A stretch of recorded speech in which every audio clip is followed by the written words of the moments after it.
So I'm going to get used to this. Y'all aloha. It's a little bit of Southern mixed with the local language, but I feel truly like the thorn among the roses up here. I'm thrilled to be with three very bright stars in the constellation of human dignity and human rights, fighting for these principles in this world. And before I introduce them, I just wanted to maybe say a couple things. I had the opportunity to serve in the U.S. House of Representatives for 10 years, and I did it over two different stints. I was there during the 90s when the Republicans first took over with Newt Gingrich as the Speaker in 94, the Contract with America. And I took a term limit pledge like 100 other people. I think when it came time to leave, three of us actually honored our pledge, and I was one of the ones that actually left. And then about 12 years later, there was a lot of very important issues facing our country, and I felt inspired to get back in the fight. And I went back to Washington again, and I ran after 12 years and served for another 2 terms. I intended to serve many more, but to be honest with you, I couldn't take it. I was away from my wife about 80% of the time, and I felt like I was in the middle of a sandbox fight most of the time. People were treating each other far more badly this second time around. And the idea of treating people with dignity is something that's really hit me hard, especially since that time. And I think treating people with dignity is a lot more than just tolerating somebody. I think it's loving. Earlier in this conference, one of the speakers said the answer is L-O-V-E, and I really do believe that King Benjamin, who was one of the figures in our Book of Mormon, said this. In Mosiah chapter 2:17, he said that, I tell you that when you're in the service of your fellow being, you're in the service of your God. I believe that with all my heart. I think the key to human dignity is much more than just tolerating people. It's serving them, it's loving them, it's caring about them, it's being open to them. My wife Nancy and I, we have 4 children. 3 of our children, our 3 oldest, have been married in the temple. Our youngest child is gay. It was one of the biggest challenges of my life. But the more and more I prayed and the more I learned about it, the more I understood that my responsibility is just to love. We all have lots of differences, but we all have many more similarities than we have differences. A lot more similarities than differences. One of the apostles of our church, he was in the first presidency at the time, President Uchtdorf. He said this in a conference, and it really stuck with me. He said he saw a bumper sticker that said, "Please don't hate me because I sin differently than you do." And that really, really hit me hard, because I think a lot of people confuse the idea that we have to follow the Savior and obey his commandments, and we get confused sometimes on that whole judging thing. And I think that if we had a lot more grace and a lot more love, this world would be a lot better place. And I was really thrilled that the prophet of our church talked most recently about civil discourse and about giving people the benefit of the doubt and kindness. I think our world needs a lot more of that. But I am so thrilled today to be able to moderate this discussion. And to my immediate left is Dr. Jennae Daniel, Ph.D., the acting director of the National Center for Peace and Conflict Studies at the University of Otago, New Zealand. Dr. Jennae Daniel obtained a theology undergraduate degree from the University of Auckland, becoming the first Maori in the world to obtain a university degree in theology. She holds an Auckland University master's degree with honors in education and a Ph.D. degree from GTU in Berkeley, California, writing on race, politics, and theological education. She served for almost 30 years, first as a lecturer, then as principal within St. John's Anglican Theological College in Auckland. She's the first Indigenous laywoman to hold such a leadership position in the worldwide Anglican communion. Highly respected globally and nationally for her scholarly fearlessness in critiquing injustice and her relentless advocacy for women's leadership within the church. She's been awarded 5 international honorary doctorates and 2 prestigious distinguished alumni awards from her respective alumni universities. These have been awarded in recognition of her pro-life, prolific scholarship, her leadership, her unflagging commitment to the pursuit of peace and justice for oppressed minorities and Indigenous peoples throughout the world. Dr. Tepa Daniel now lives in Aitukari, and she really helped me with that before and enjoying a perfectly balanced lifestyle which prioritizes affinity with affection for faith, wano, family, and Wenau, the land, and Moana, which is the ocean. And to my immediate right is Jennae Matenga, Senior Solicitor at Burgess Law in New Zealand. Jennae is a senior solicitor who practiced and covered broad range of corporate, commercial property, and estate planning. Currently, she's focused on assisting clients in New Zealand with property-related aspects of their Te Tiriti Treaty settlements and Maori land matters. Jennae was born and raised in Hamilton, New Zealand, and grew up speaking Te Reo Maori. She attended high school at the Church College of New Zealand and earned a Bachelor's of Law degree from the University of Waikato in Hamilton, New Zealand. Jennae and her husband, is it Kay? Kaya. Okay, Kaya Matenga have 4 children. They are active members of the Church of Jesus Christ of Latter-day Saints and currently serve in New Zealand at Hamilton Mission. And to my far right is Dr. Keakaokawai. And by the way, she's going to tell you this, but there's only 4 people in the world with that name. And she'll explain it to you, I hope, because it's really cool. She is the first Assistant Vice Chancellor Pacific appointed by the University of Waikato and a former Associate Dean at Te Paringa Faculty of Law. Dr. Hemi's teaching and research includes human rights, indigenous rights, constitutional law, Pacific Island people, and the law. Her recent research explores wicked challenges that test equality and non-discrimination, such as climate change, education, and health. She is currently an author on New Zealand Ministry of Foreign Affairs and trade-funded Pacific Ocean Climate Crisis Assessment, contributing to the UN IPCC's global stocktake. She was part of the Pacific Peoples Review Panel at the NZ Ministry of Education from 2020 to 2023 and was the chair of Committee Pacifica at the Universities New Zealand, a statutory body from 22 to 2023. She's the co-editor in our language, Journal of Pacific Research, an open access journal dedicated to making research about the Pacific and Pacific people available in Pacific languages. She also sits on the board of Kiata Pacifica, a Christian-based Pacific Island charitable organization delivering innovative health, education, employment, and social services. And I hope I didn't eat up all the time introducing, because they've got some great things to say. And I'm going to start with Dr. Daniel.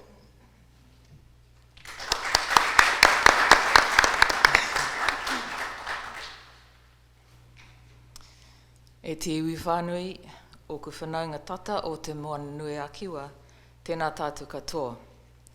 Tēnā hoki tātou i runga i te ingoa me ngā manaakitanga a tō tātou matunui i te rangi. No te mea, mōhio ana mātou, nāna nei tātou e tiaki e ata whai mai te rā moana i ara, i atau, a moa ki tonu atu. Greetings to us all gathered here in beautiful Lāʻie.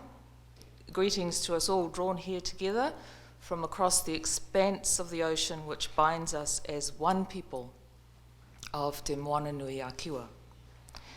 Let me first join my voice to those who have spoken before in expressing my deepest gratitude to our hosts for your extraordinary generosity, to the students for their abundant hospitality, to my colleagues for the depth and breadth of your wisdom and your scholarship, and for the blessings of so many new friendships here.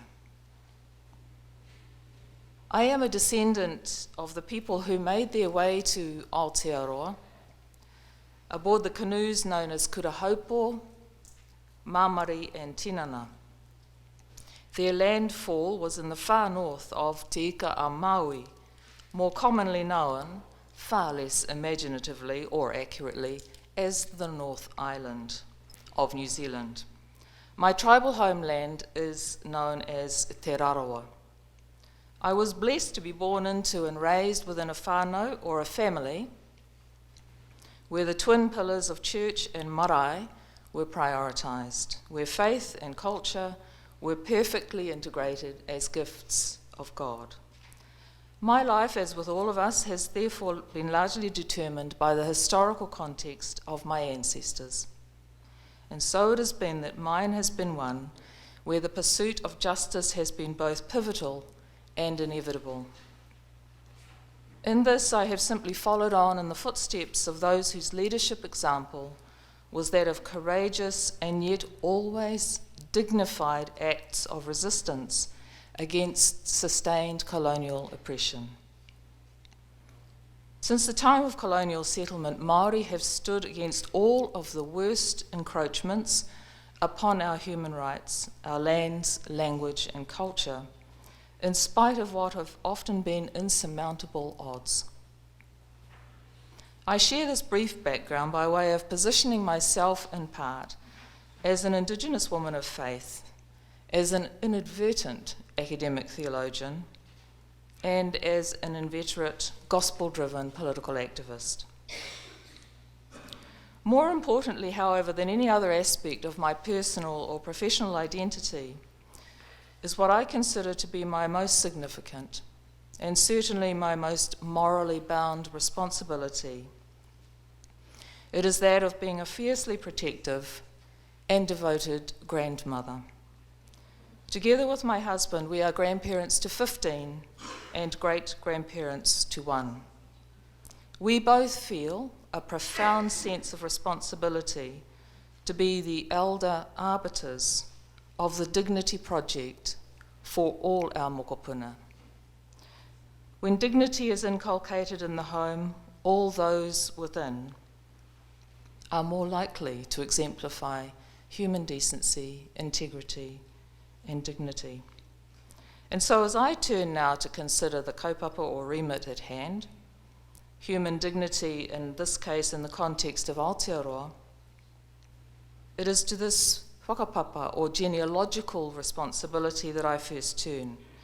You see, when I think of my kaumātua or elders, those with whom I was so blessed to interact, my parents, my grandparents, great-granduncles, aunts, tribal elders and leaders, and yes, even the odd church leader, and especially when I think of the personal qualities they exuded, these are the exact same qualities which I in turn now continue to do my best to emulate. And I do so by way of honouring the memory of my elders, and thus by way of offering back deep gratitude for their precious legacy. The one standout quality they each exemplified over and above was personal, professional, collectively rooted public dignity. That stature of pride tempered with humility, even in the face of oppression, that overwhelming response of deep and abiding compassion for human suffering, moderated where necessary by righteous anger and action. Those gentle, assured reminders of the rightness of always doing good, of always seeking for justice, showing mercy and kindness, of walking confidently with God. So this is not the individualized and abstract Kantian definition of dignity, no. This is instead the collective, interconnected, no less morally grounded Indigenous expression of human dignity. So my approach to this topic thus has more to do with the wairua, or faith-filled realm of understanding and appreciating human dignity as an embodied quality, particularly as it is witnessed, carried and expressed within the Indigenous peoples to whom I belong. Within our traditional oratory, our arts, our music, poetry, carvings, are so many reminders of the critical importance of maintaining a stance attuned to human dignity. For example, as a child, I was always taught, kaua koe e takahia te mana o te tangata. Do not ever trample the dignity of any human being. And again, he tangata e ako nei te whare, tūnga i te marae tau ana.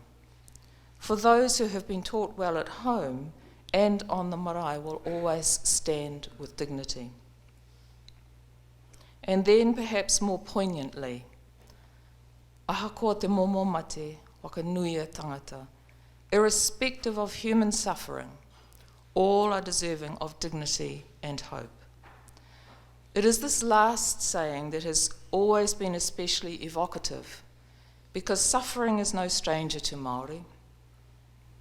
As the evils inherent in colonial imperialism have ebbed and flowed with relentless determination over our shores since the early 1800s, racism, sexism, capitalism, land loss, diseases, cultural decimation. While arguably some good progress has been made to redeem this historic injustice, we remain ever vigilant and always for very good reason. In October 2023, just 6 months ago, Aotearoa New Zealand voters, aided and abetted by any number of professional algorithm adjusters, and shamelessly enabled by the bottomless pockets of right-wing, self-centred political operatives, shifted our former globally envied, left-leaning, progressive socialist government almost into political oblivion. If it hadn't been for the valiant pushback of two minor parties, one Indigenous and the other the Greens, then Indigenous presence and influence in our government would have been erased. As it is, we are now in 2024, once again in a struggle like no other. Right now, Māori are experiencing perhaps the most sustained, targeted, irrational, and frankly increasingly cruel, legislatively engineered, politically motivated assaults on our human rights and thus on our prospects for flourishing. Across the critical portfolios of health, education, justice, economic development and environment have emerged policy decisions intended to maximise negative impacts, indeed to increase harms upon Indigenous lives. So to date, in 2024, which is still only 16 weeks old, there have been 3 major national hui or gatherings where Māori leaders have called the people to strategise our response. In January, the Māori King called for Māori to unite and develop a response to the coalition government as they began with their blatantly anti-Māori rhetoric. 3,000 were expected and 10,000 Māori showed up. That hui was united, dignified, feisty and productive. 2 weeks later, a second national hui was held at an annual Indigenous church hui, one traditionally seen as an opportunity for the people to speak directly to government on matters of God's justice.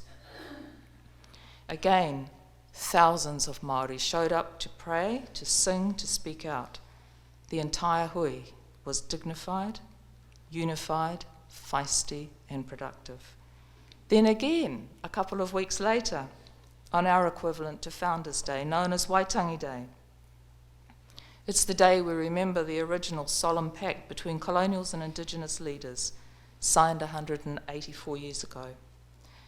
But on February the 6th, 2024, 80,000 Māori showed up to listen as Crown representatives berated Māori leaders, and as Māori leaders calmly, measuredly, good-humouredly and intelligently reminded the government members of their shared fidelity to the country's founding document, Te Tiriti o Waitangi. Many government leaders became surly, provocative, cynical, Many left when they felt they were not being listened to or when they objected to the challenges which came their way. The people and our traditional leaders who gathered from tribes across the nation were unified, dignified, feisty, and very well organised for the pushback now inevitably underway. It is therefore this embodied Indigenous sense of human dignity that I see once again being both modelled and urged upon the people as the contemporary strategies for resistance are being worked out. We know we stand poised at a new threshold of protest and pushback, and it is daunting. However, as we have in the past, Māori shall overcome. Of that, I have no doubt. Ahakoa te momo mate, kia hokanui a tangata. We shall retain that stature of pride tempered with humility, even in the face of new oppressions. We shall continue to show deep and abiding compassion for human suffering, and we will moderate our stance where necessary by righteous anger, passive resistance, and measured political action. We will hold one another to stay dignified with those gentle, assured reminders of the rightness of always doing good, of always seeking for justice, showing mercy and kindness, of walking confidently with God. We are grateful for all of the lessons learned through our lengthy legacy of struggle, especially those to do with the critical importance of maintaining the high points of our moral compass, with faith-based human dignity at its apex. Now, if being Māori is all that matters, then this could well be the end point of my contribution here in Lāʻie. However, what I know is that none of us here present can ever overlook the reality that as oceanic people, we are bound together by the one ocean. We share the same DNA. We share the same whakapapa. We are interrelated, intermarried, intertwined genealogically, culturally, spiritually. We all practice deeply embodied human dignity one way or another, but to the largest extent, we now do so uniquely, more often than we do so collectively. In this, I want to suggest that for complex and mostly understandable reasons, we have allowed to our detriment geostrategic and economic competition to keep us too far apart. And we need with real urgency to recognise the deep implications of allowing this to remain unexamined. Right now, just as Aotearoa is lurching to the far right, so too are a few of the neighbours in our oceanic neighbourhood. The political cohesion of the Pacific is now, I believe, under threat like never before. The external forces of libertarianism, neocolonialisms, and rampant capitalism are finding renewed, divisive, and destructive energy across our region.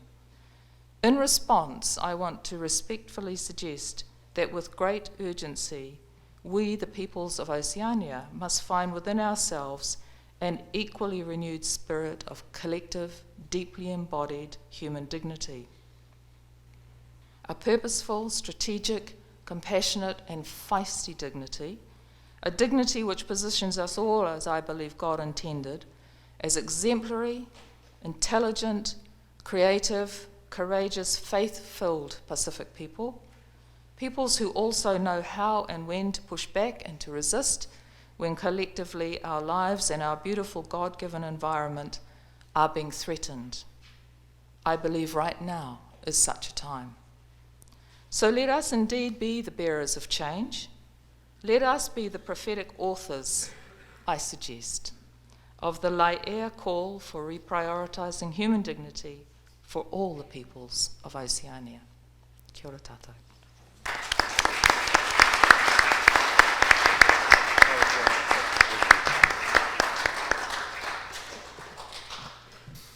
Aloha mai, aloha mai, aloha mai kako. Aloha. Aloha. Maloi lele, tolofalava, malole sofua, Bula Vinaka, Kiorana, Yorana, let's see, Maori, and warm Pacific greetings. I forgot kia ora, kia ora.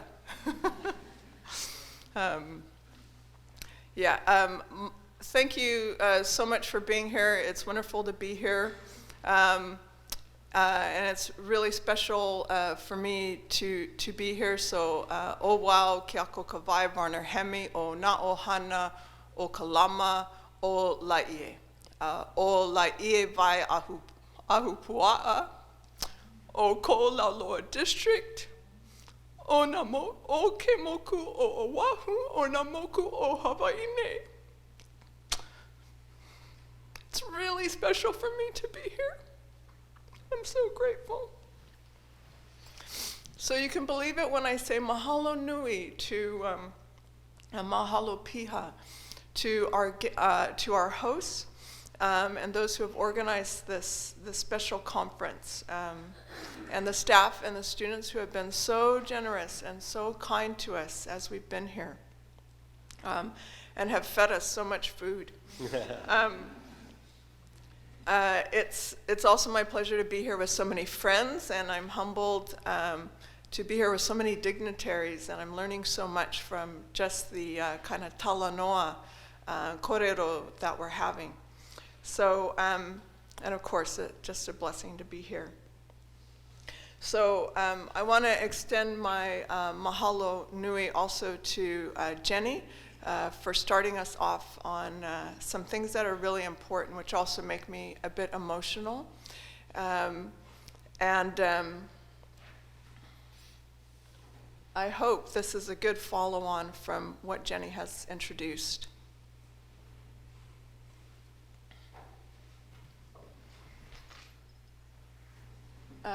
So the two above quotes seem diametrically opposed, but they're actually responses to the very same cultural space at Auckland University, a space where Māori and Pacific students gather, share, and practice their cultures and religions and receive learning support. These spaces and places were the result of hard-won Māori and Pacific student and staff advocacy, and established as anti-racism and learner success initiatives. Research conducted at New Zealand universities, including our own, and others around the world strongly correlates such culturally safe and responsive spaces with improved outcomes in tertiary education for cohorts of students frequently associated with dramatically unequal outcomes in education. And in areas such as retention, grade quality, and pass rates, spaces like this make the difference. But social media and newspaper opinion pieces have amplified the kind of right-wing rhetoric, the populist rhetoric that's actually taking, kind of taking a page out of the playbook in larger democracies at present. And they're using these kind of catchphrases and hashtags of segregation, Jim Crow, and Nazis. Student groups across the countries have denounced the condemnation of these spaces, arguing instead that we need more spaces for more groups. However, most New Zealanders do not seem to know whether these spaces are a measure of equality or some form of discrimination. And there's lots of confusion on this. Now, these debates must cause great concern for those who care about human dignity, and they also sit within a much wider context. So the government, that same government that Jennae is talking about, in a country known for human rights respect, is trying to roll back te reo Māori language names for government bodies, even if it's going to cost them $100 million. That's how aggressive it is.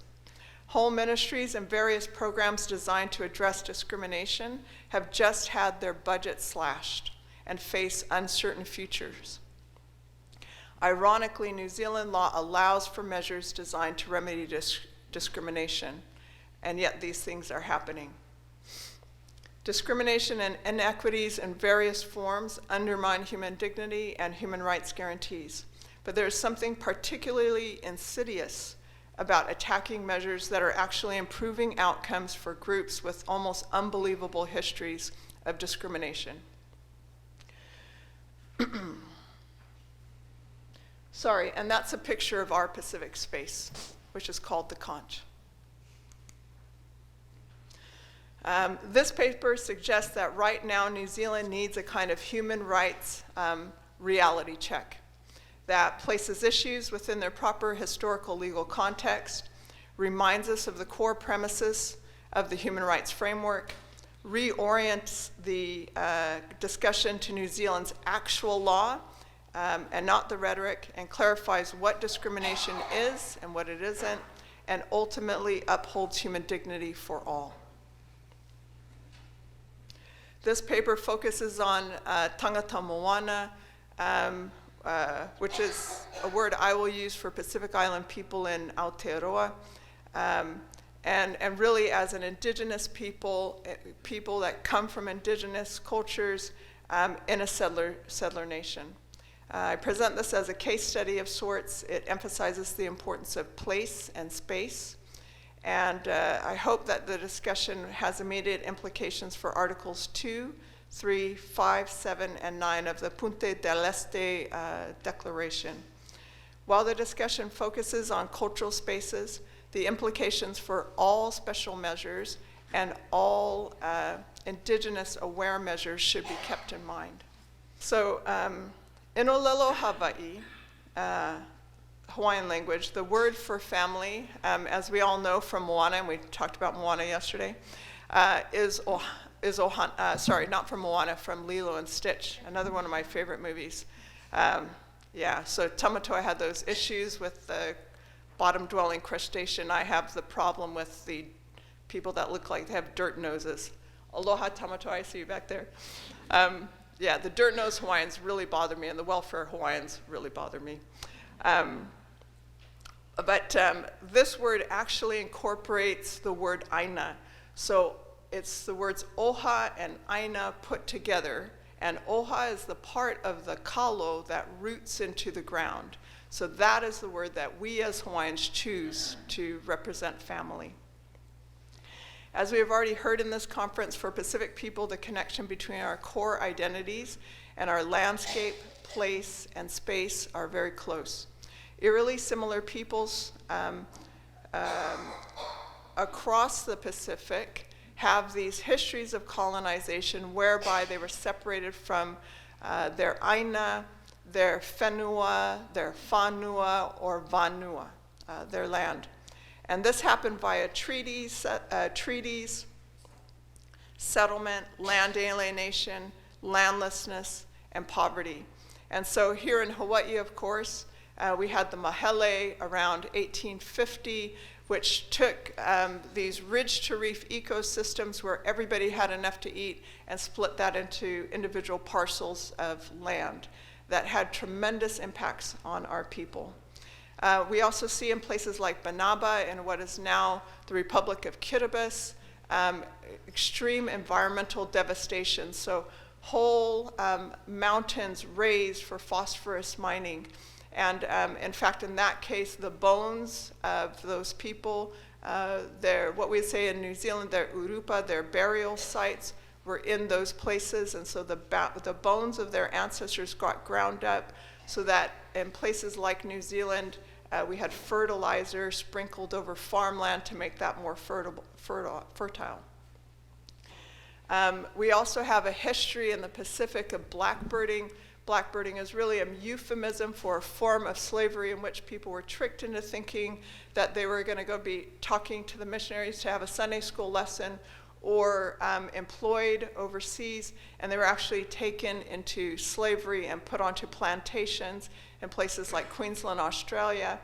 And ironically, for Hawaii, this happened from places as far east as the Solomons. It took people from Hawaii all the way over to Rapa Nui in the east. So again, that Polynesian Triangle and beyond. And 100,000 Kanaka which is the word they chose to use, which shows you how far they came from, because that is a Hawaiian word. So those people end up in New Zealand. Some of those people end up in places being bought and sold and traded in places like Auckland and Akaroa.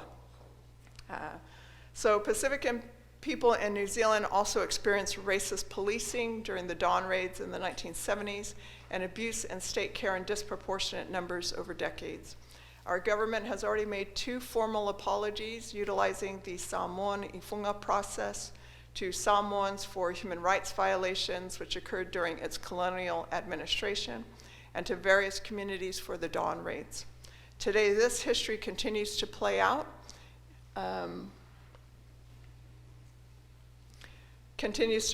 In the lives of Pacific New Zealanders who experience disproportionate inequities across multiple systems, which can be causally linked to these historical events. So these are just some of the things that Pacific people experience in New Zealand. And it's really kind of the extremes that catch your attention, because it's the most likely or the least likely. And so sometimes we're kind of in a very negative race with Māori, but it's always Indigenous peoples, right? Yeah, there's something creepy and weird about that.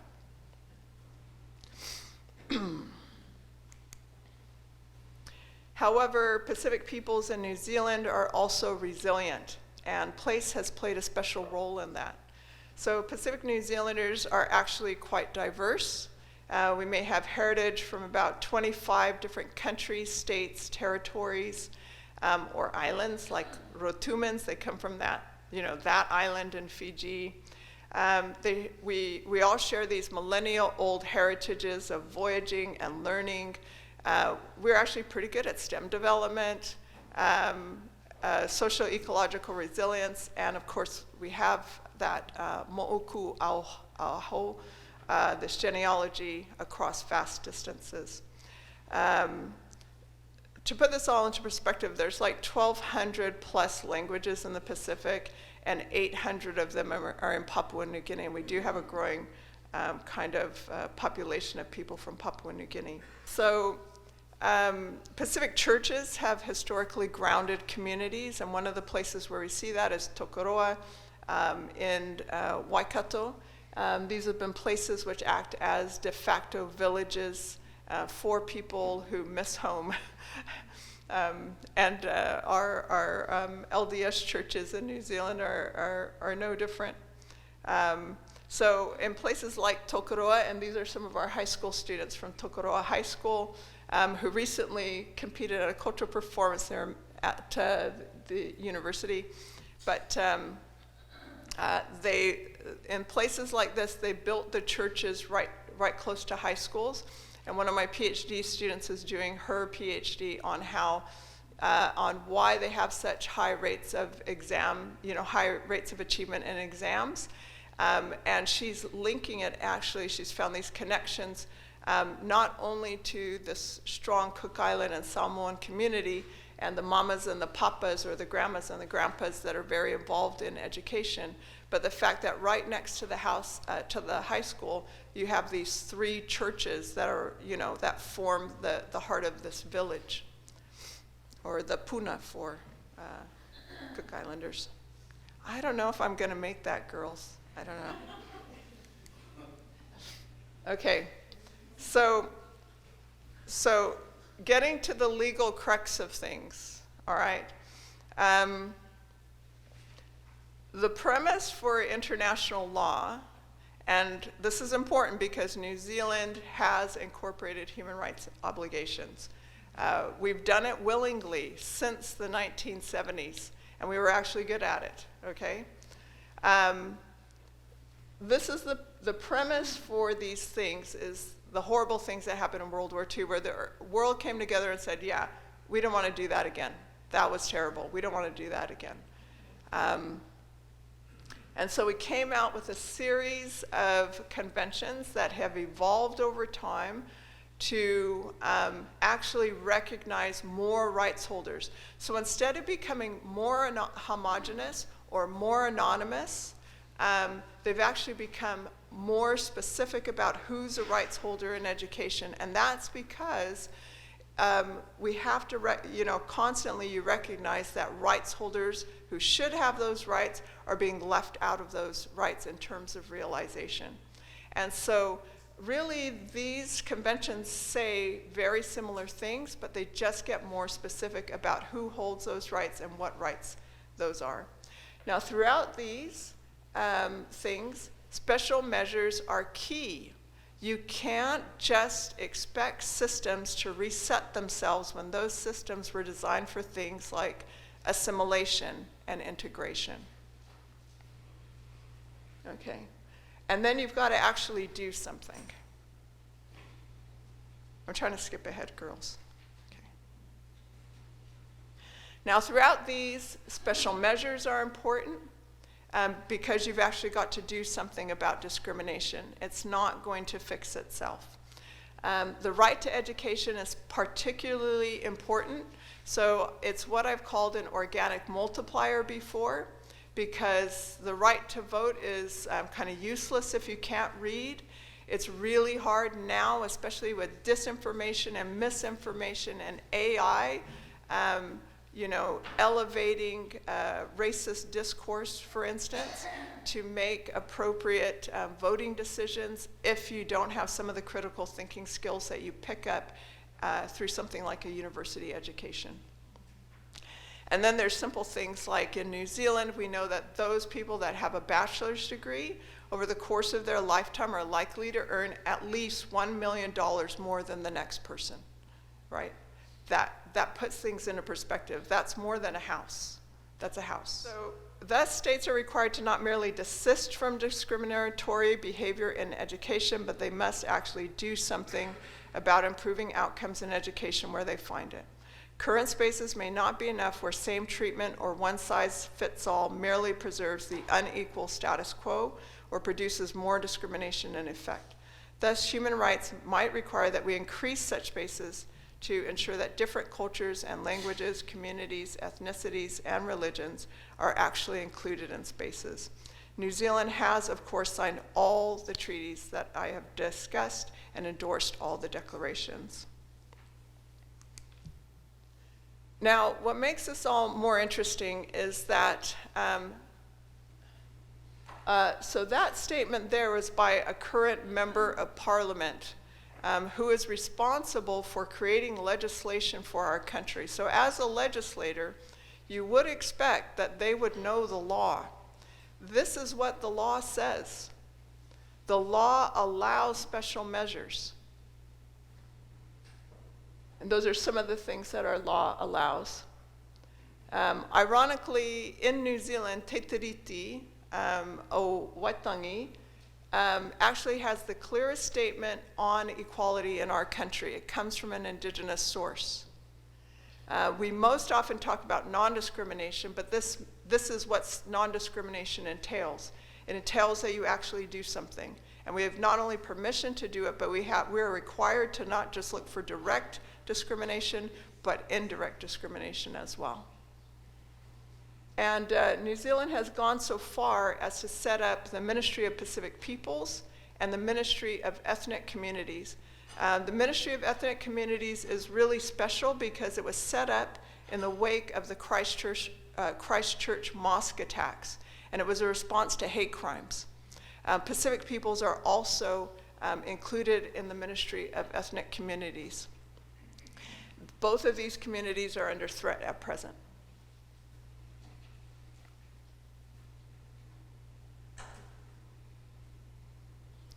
Okay. These are some of the initiatives that we have at our university. These are only a fraction of them that we have created in the last 5 years to support Pacific students, staff, families, and communities to get the best out of education. All of these initiatives are in danger. And that's years and years of hard work. Mahalo. I might make it. I think I might make it. Okay. I will just say quickly, so the Foy High School STEM Navigators is about, so we have really disproportionate, For people with this really rich STEM heritage that's likened to landing somebody on the moon, that's the kind of STEM development you had to have to settle the Pacific. We have really low numbers of Pacific people going into STEM, and yet we have this rich heritage. Now, that's not the fault of the people with rich heritage. That comes from things like policy settings focusing on vocational education. So that initiative is there to counter that and to get parents on board so we all don't become lawyers or doctors. Sorry, Kaya. All right. And then we have things like the Imua initiative, which is based on this voyaging and learning heritage, this rich heritage that we had. Okay. And we bring families on campus too. And we just had some really fun cultural performances and Samoan cricket and all kinds of stuff. Okay. So, all right, I'm nearly there. This is it. So the current threats are what I would call a clear and present danger to the rights and dignity of Pacific New Zealanders and many others. This week, our university and others in New Zealand, just 2 nights ago, I received an email from our university attorney asking me to contribute to a request for an Official Information Act request, requiring us to disclose which special spaces we have and the year they were established. I didn't plan that one. That was just my emails. So these dangers are close. Now, what all these moves signal is immediate dangers and many others. So at the very least, there seems to be this kind of environment of permission giving for increased racist rhetoric and assaults on dignity. There's the possibility of legislative repeal and amendment that will disconnect New Zealand law from its human rights obligations and its historic intentional incorporation of human rights. So what I've previously called a whakapapa or genealogy of human rights. We can easily be disconnected from that. And that's because New Zealand is a Westminsterian democracy wherein Parliament is sovereign and not a Supreme Court, although we have a Supreme Court, it's lawmakers. So we also have the withdrawing and perhaps even prohibition of resources that are crucial to the substantive realization of equality and non-discrimination and the right to education, and the removal of spaces and other initiatives, such as the ones that I've shown, where Pacific people are safe to express their religion or worldviews, speak their own languages, and just feel like they belong. So the venerated American legal scholar Felix S. Cohen once equated Native American rights in education to the canary in the coal mine for the US Constitution. In fact, the challenges to someone's human dignity are challenges to the dignity of everyone and no one. The current threats are like an early warning system, just like that canary in the coal mine, for all New Zealanders and the dignity of all. There's nothing stopping this group from legislating over the rights of anyone that they want if we let them do this.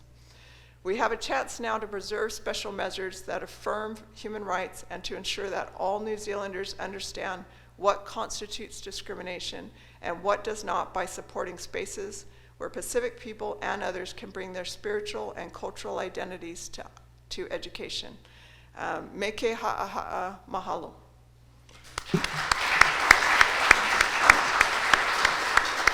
All right, Jennae, you're up. He honore, he kororia ki te atua, he maungarongo ki te whenua, he whakaaro pai ki ngā tāngata katoa. I te tuatahi me mihi kia tuka ki te atua, ko ia te tīmatanga me te whakamutunga o ngā mea katoa. Koutou ngā mana o te whenua, ngā kānaka, Māori, ngā tangata whenua o Hawaii, tēnei te mihi, tēnei te mihi, tēnei te mihi. E ngā mana, e ngā reo, e raurangatira mā tēnā koutou katoa, kei ngā kaiwhakarite o te ture, Huri rauna I tēnei ao e noho ana I roto I tēnei ruma, aku mana, aku nui, aku teitei, tēnā koutou katoa. Ko ai au, he uri tēnei no tūhoi, no Ngāti Maniapoto, no Aotearoa. Nō reira, tēnā koutou, tēnā koutou, tēnā koutou katoa. I am very grateful for the opportunity to present to you, to all of you today. I mihi to the people of this land, the people of Hawaii, to all of those who have made this conference possible. Ka nui te mihi. As was mentioned before, my name is Jennae Matenga, and I have come to this conference with my husband, Kaya, and we are both Māori who are the indigenous people of Aotearoa, New Zealand. I primarily practice law in the area on matters related to the Waitangi Tribunal. The Waitangi Tribunal is a judicial body in Aotearoa, New Zealand, responsible for hearing and making recommendations on claims by Māori groups concerning breaches of the Treaty of Waitangi, Te Tiriti o Waitangi, by the Crown. I will discuss the Treaty of Waitangi further on in my presentation. I chose to write my paper on dignity and kotahitanga in Aotearoa, New Zealand. I mainly discuss the conceptualization of human dignity concerning the indigenous peoples of Aotearoa, New Zealand. Apologies. The word kotahitanga is a Māori word that means unity. The word tahi means one. Kotahitanga represents the concept of coming together as one, working as one, achieving goals collectively. A whakatauki that discusses this concept is ma pango ma whiro ka oti te mahi. With black and with red, the work is completed. This Māori whakatauki refers to working together and the need for collaboration. Traditionally, whiro, or red, is the symbol for rangatira, which means chiefs or leaders, and pango, black, is the symbol for the community. It acknowledges the need for both the chiefs, leaders, and community to work together to complete the work. It is impossible to uphold the dignity of the indigenous people if the Crown does not work together with the Māori people as they promised to in the Treaty of Waitangi. I chose to start my paper using another whakatauki that you all heard yesterday, Aura Taniala Wakolo shared with you all. I learnt this as a song, so I am going to sing it all for you. Hutia te rito,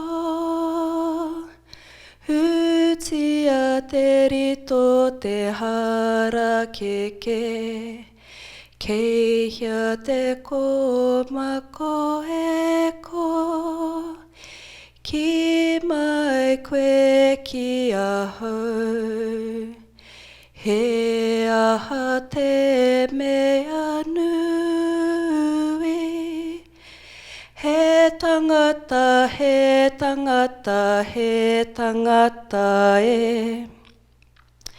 The translation evokes the imagery of pulling out the central shoot of the flax bush, asking, where will the bellbirds sing? It prompts the question, what is the greatest thing in this world? The response echoes, the people, the people, the people. In Māori culture, the pāhara keke, or the flax plant, serves as a metaphor for family or whānau. Emerging from the centre, te rito o te harakeke, it branches into the father and the mother, with the child sprouting between them. This cycle continues, with the original parents becoming grandparents and so forth, fostering many generations within the same plant, always growing in the middle. The new shoot signifies continuity. And you can see it there in the plant. When harvesting a leaf from the flax, you must always cut it from the outside, because if you take the centre, it destroys the whole plant. This whakatauki not only signifies the significance of individuals, but also underscores the importance of whakapapa, or genealogy, and safeguarding future generations. Presently, as you have heard today, our nation is governed by a coalition that is regrettably not upholding the dignity of the Indigenous people of Aotearoa. I did also have another picture that I noticed as I was going around Hawaii, that there's a similar plant that looks similar to our pāharakike in Hawaii. Okay. In 1840, Māori and the Crown signed the Tiriti o Waitangi, or the Treaty of Waitangi. It granted governance between the Crown and Māori and protected Māori rights over lands and possessions. In the Māori version it says, te tino rangatira o rātou whenua, o rātou kāinga, me o rātou taonga katoa, or as stated in the English version of the treaty, full, exclusive and undisturbed possession of their lands and estates, forests, fisheries and other properties which they may collectively or individually possess, so long as it is their wish and their desire to retain the same in their possession. This treaty established a partnership between the Crown and Māori, recognising them as equals in governing New Zealand. It requires the Crown to protect Māori rights and engage in consultation. 4 key principles of the treaty guide interactions between the Crown and Māori: active protection, partnership, equity and options. And additionally, there are 2 duties that arise: the duty of good faith, conduct and consultation. The Waitangi Tribunal was established in 1975, and that addresses the historical grievances and promotes treaty principles. In 2001, Te Akamatua Te Ture Law Commission said, if society is truly to give effect to the promise of the Treaty of Waitangi to provide a secure place for Māori values within New Zealand society, then the commitment must be total. It must involve a real endeavour to understand what tikanga Māori is, how it is practiced and applied, and how integral it is to the social, economic, cultural and political development of Māori, still encapsulated within a dominant culture in New Zealand society. Over a millennium ago, voyagers such as Kupe from the Pacific Islands came to Aotearoa and brought with him legal traditions, a system of customs rooted in kinship. The Waitangi Tribunal characterised it as rooted in kinship, a guiding principle through which the Hawaiians navigated relationships with the physical and spiritual realms and with one another, close quote. This ancestral culture encompassed unique creation theories, scientific knowledge, and social structures, emphasizing individual responsibility to the collective while valuing individual reputation. The legal system derived from Kupe's cultural heritage in the land itself is known as tikanga Māori. Tikanga Māori has been judicially described as the first law of Aotearoa, New Zealand, interpreted by Moana Jackson as a system by which correctness, rightness, or justice is maintained, close quote, and the set of values, principles, understandings, practices, norms, and mechanisms from which a person or community can determine the correct action in te ao Māori. In understanding tikanga Māori, we find several key concepts, each crucial to its essence. One such concept is whanaungatanga, which emphasises kinship and the bonds it creates within Māori society. Whanaungatanga extends beyond genealogy, encompassing shared experiences that make non-kin individuals part of the family. Through whanaungatanga, tribes and sub-tribes support each other, upholding reciprocal obligations to preserve their mana. And in Māori, mana is dignity. There is a significant case in New Zealand called Takamore and Clark It's a Supreme Court decision. It marked a significant moment in recognising tikanga Māori within common law, particularly in burial practices. The court acknowledged tikanga alongside other values, emphasising its relevance in cases involving Māori heritage. This decision highlighted the evolving nature of Aotearoa New Zealand law to embrace tikanga Māori values, promoting dignity and unity in the legal system. In New Zealand, the first case to recognise human dignity was R.M. McKay. The Court of Appeal expressed concerns about the admissibility of statements made by defendant under truth serum. Since then, dignity has become an implicit principle in New Zealand law, though it's not clearly defined in its statutes. There are different legal frameworks that interpret dignity in various ways. For instance, in Aotearoa New Zealand, the Human Rights Review Tribunal can address claims of loss of dignity under laws such as the Privacy Act, Health and Disability Commissioner Act, Employment Relations Act, and Human Rights Act. We also have Te Kāhui Tika Tangata, the Human Rights Commission. They believe in the inherent dignity, mana, and rights of all people, and that all people deserve respect, even if we do not, this is their quote, even if we do not agree with them. Dignity and mana are at the heart of human rights as reflected in the International Bill of Human Rights, which underpins all international human rights. In Te Kāhui Tika Tangata Human Rights Commission, it was set up in 1977 under the Human Rights Act 1993 as an independent Crown entity funded by the government. The Commission is committed to a holistic expression of te tiriti and human rights, including tino rangatiratanga, or self-determination, respectful relationships, shared responsibilities, and rights activation, and they aim to ensure te tiriti o Waitangi is embedded in everything they do. As we've heard today, unfortunately, because of our new coalition government, it is hard to see how the implementation of the Human Rights Commission is going to stop the new legislation that is being enacted in our country. We have a New Zealand Bill of Rights Act that helps protect human dignity within the legal system. While it doesn't directly address tikanga Māori or Māori rights, there are sections indirectly related to tikanga. In the Takamore case that I just recently discussed, the court considered human rights like dignity, privacy, and family, recognising cultural identity importance as outlined in Section 20 of the Bill of Rights Act.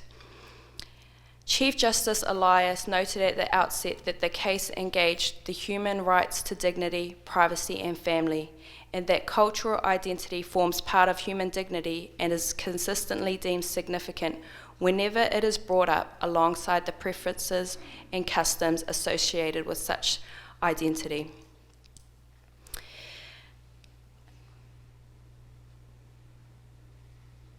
I had also discussed in my paper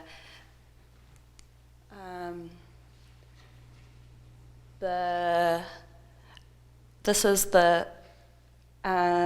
when the Māori language this is the march to recognise te reo Māori as an official language of New Zealand, and this was in 1987. It officially became recognised in 1987. Okay. This is our coalition government. Okay. So my colleague already discussed how together the Māori people of New Zealand came together under Kingi Tūheitia, and the first hui was held in Tūranga Waiwai, Ngaruahia. I was lucky to be able to attend that hui, and as was discussed, there was only 3,000 people that were initially going to go, and then 10,000 people arrived. And it was a hui where it felt peaceful, and there was many topics discussed, and there wasn't just old people there, there was rangatahi or youth, so there was a tent just for rangatahi to discuss the issues for rangatahi, and it was dignified. And so this is everyone meeting to discuss the issues that were facing Aotearoa at the time. And since then, there has been many more hui, and then there's another one that's going to be held in another place in Aotearoa at the end of May.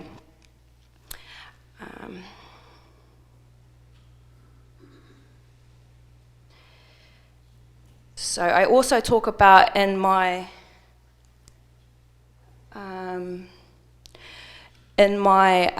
paper about the different legislation that is being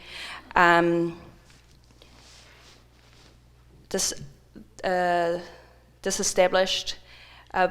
One of the acts that is going to be repealed is called the Oranga Tamariki Act. In that act, it has a definition of the mana of the tamaiti, which is the dignity of the child, and that whole section is going to be repealed. And in that section, it talks about how if a child is going to be adopted, that first and foremost, their whakapapa is to be considered. Because there was a lot of Māori tamariki that were being adopted out to Pākehā whānau, and they were losing their whakapapa and their roots to the whenua, and yeah. So that whole section is being repealed, and that is a breach of their dignity. Another act that the government has also established the Māori Health Authority, amongst other actions. I'll just read this quote that was said at the first hui, the first unity hui. Nationhood cannot be sustained on the continuation of the oppression of people, in particular the oppression of Indigenous peoples. In terms of Aotearoa New Zealand, unity and collaboration between the government and Māori are essential to uphold dignity and self-determination. By honouring the principles of Te Tiriti o Waitangi, New Zealand can create a society where the rights of Indigenous peoples are respected and everyone thrives together in unity. Hei whakakapi I taku kōrero, ki mai koe ki a hau hea te mea nui o tēnei ao, he tangata, he tangata, he tangata.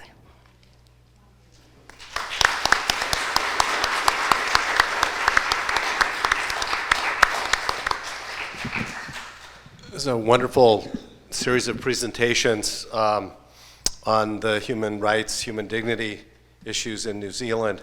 I was struck during the presentations about, even though there aren't any real silver bullets, that's a term we use in politics in the United States, that, you know, kind of something that is a fix-all for everything. Even though there really aren't any silver bullets, the one that comes closest is education, and a quality education. I was given a fact about a year ago that really impressed me. I served on the House Education Committee the whole time I was there, and in 10 years, 80% of the jobs that will exist don't exist today. And our educational institutions, which in the past have been more focused on rote memorization, have got to teach people critical thinking skills, right? I think we all agree with that. So what can be done in New Zealand to A, make that kind of a shift, and B, make it more accessible to everyone. And I'm going to juxtapose that with another fact. I work for Arizona State University. It's the largest single university in America. We have 85,000 students on campus. We have the largest number of Native Americans of any single university in America at ASU. And yet, the lowest graduation rates by far, not even close, when you look at Hispanics, African Americans, is among the Native Americans, and it's significant. So what can we, and I'm sure what you're all saying is the same thing is happening in New Zealand, right? What can be done to do a better job, A, delivering quality education, and B, getting it to the right people, to everybody, to the masses, to make sure that they get that good job? As you mentioned, there's $1 million difference over the lifetime. So what can be done? Yeah, mahalo, Matt. Thank you for that. It's really interesting because the case that is always brought up in international commentary on the right to education is Brown versus Board of Education, 1954, which is a famous U.S. Supreme Court case wherein the right to education was found to be fundamental to participation in society. Most people forget that it was followed up by Brown versus Board of Education 1955, which was a year later, in which the court took a year, and this is a pretty interesting court. At least 3 former Ku Klux Klan members were in that court, and they had a unanimous decision on this right to education for every child or every learner. But they followed that up by saying you've got to take special measures, and that's what the 1955 decision says. And over time, that focus was impacted by people like the Rehnquist Court. William Rehnquist, as Chief Justice, really did their best to. I'm sorry. Yeah, mahalo. Aloha, Matt. But the Rehnquist Court and especially got into high gear in trying to deteriorate the substantive part of those decisions. But the irony is that in New Zealand, because since the 1970s, we've been intentionally incorporating our human rights obligations and things like the ICESCR, the International Covenant on Economic, Social, and Cultural Rights. We've been free to use special measures for a long time. On top of that, the Treaty of Waitangi is our founding constitutional document, and under Article 2, we have to respect indigenous rights, including taonga. Taonga, or treasure, the things that you value the most, includes knowledge. And therefore, this is one of the grounds on which Māori stand, but the flow over effect for other indigenous peoples in New Zealand has been that it's not a weird thing to acknowledge indigenous identity, culture, and language. And in fact, in New Zealand, we have 11 Pacific Language Weeks. We have a Ministry of Pacific Peoples that administers programs for everyone, but throughout all of our ministries, we have Pacific teams. All of that is now at threat. So the irony isn't like how we improve on that in New Zealand. We've had that, although we still have mahi or work to do. But we just kind of needed to keep going on that trajectory. But that's what's at stake now, is we've been on that trajectory. Yeah, mahalo. I was just reflecting back on like my grandparents. In my grandparents' days, they were forbidden from speaking Māori in school. They were punished and hit, and so the language was nearly lost until there was a revival of the language through the kohanga movement and the te reo movement, and because of that movement, I was able to go to kura kaupapa, which is full immersion speaking schools, and now my children do as well. And over time, the stigma around speaking Māori went away, but now that we have this new government, it does feel like they're trying to reverse that. But I do think because we have the ability to study in our Indigenous language, it does help to be able to learn the critical thinking, because that's our way of being. Okay. So there are always two impediments, aren't there, to inclusion. One is structural and the other is attitudinal. And, you know, we heard yesterday from our Tongan sister the issues in law school that she encountered. I think we were joking on the way here and saying, you know, if each one of us were to stand up and tell our story of having been discriminated against, we'd have a very silent room, I would hope, because they're tragic stories of feeling excluded, a lack of belonging, a lack of being understood, and a sense of being deemed unworthy by institutions. We've all had those experiences. So attention needs to be given to the structural impediments, and so, you know, in education, they're to do with the environment, they're to do with curriculum, they're to do with pedagogy, and this issue of safe spaces is so important, you know, to just have the one place that you can go to where auntie might be there to give you money for your bus because you lost your money, or where there might be some food to just comfort you because you didn't have time or there isn't any at home, that kind of thing. The attitudinal one is the toughest, really, you know. It's trying to persuade people that the prospect of mutual enrichment in all of our lives is a far higher, you know, goal and value than this persistent sense of threat that somehow somebody is getting more than their rightful share. And particularly when these are brown people, it just seems to set off a whole different set of human reactions. So I mean, I think we all have it within our capacity to be working on both of those fronts. So those who are administrators and, you know, executives and so on, you take care of the structural stuff and leave it to people like the three of us to take care of the attitudinal stuff and to be the teachers of our people. Thank you.